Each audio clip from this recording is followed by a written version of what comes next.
Leader of the Opposition. Thank you very much, Mr. Speaker. The Prime Minister said no problem with doubling our national debt, adding more debt than all previous Prime Ministers combined because interest rates, he claimed, were low. Well, his same spending has actually increased inflation and interest rates. Yesterday, the Finance Minister was unable to answer how much Canadians are paying for interest on the debt that she has racked up. If a mortgage broker couldn't tell you the interest payment on a loan, he'd be fired. So why is the Finance Minister not fired for her inability to answer that basic question? The Honourable Deputy Prime Minister. Well, Mr. Speaker, there's someone who we don't intend to have fired after the 2025 election, and someone who I actually think should keep his job as leader of the Conservative opposition. And I think one of the reasons he is going to keep his job is he can't answer a simple question for Canadians. And that is, what is his positive plan? What does he actually propose to do for the Canadian economy? The only thing that we know is he's going to cut. He's going to cut the $200 billion that we're investing in our healthcare system. He's going to cut the $300 billion we're investing in early learning. Honourable Leader of the Opposition. One thing we're going to cut is the carbon tax. In fact,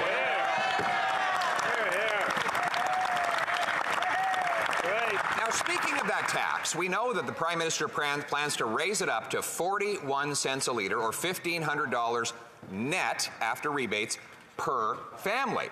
But what most people don't know is that there is a second carbon tax he plans to stack on top of the first one, a sneaky tax he calls a fuel standard that will hit home heating, gas, our factories, and countless other higher costs. So how much will Canadians pay in higher gas and diesel prices because of the second Liberal carbon tax? The Honourable Deputy Prime Minister.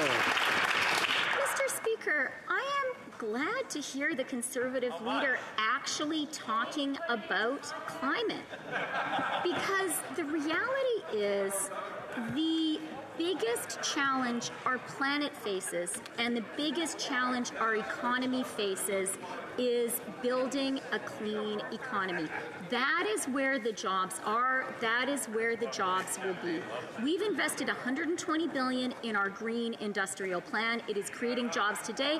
It will create jobs in the future. The Conservatives would wreck all of that. Hear, hear.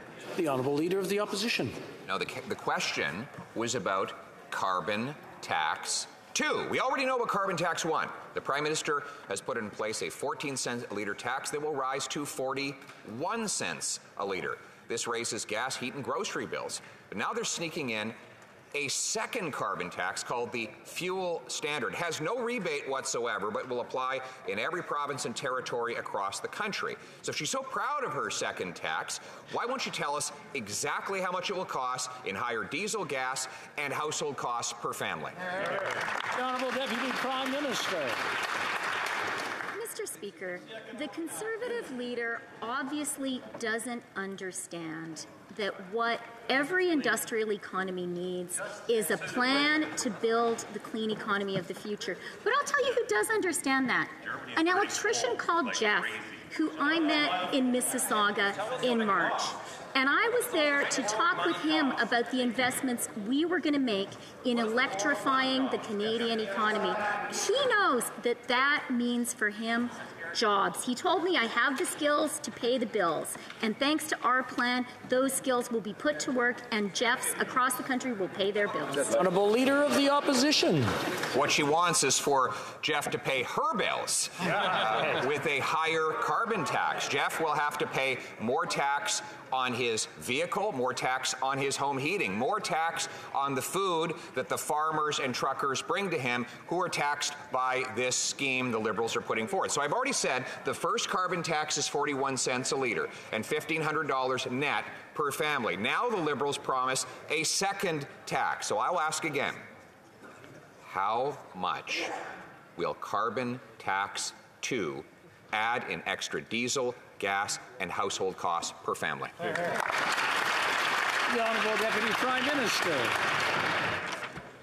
Mr. Speaker, what I want is for people like Jeff who have the skills, people like Jeff in Mississauga. His wife, by the way, is an emergency room nurse, and our investments in healthcare are helping her pay the bills too.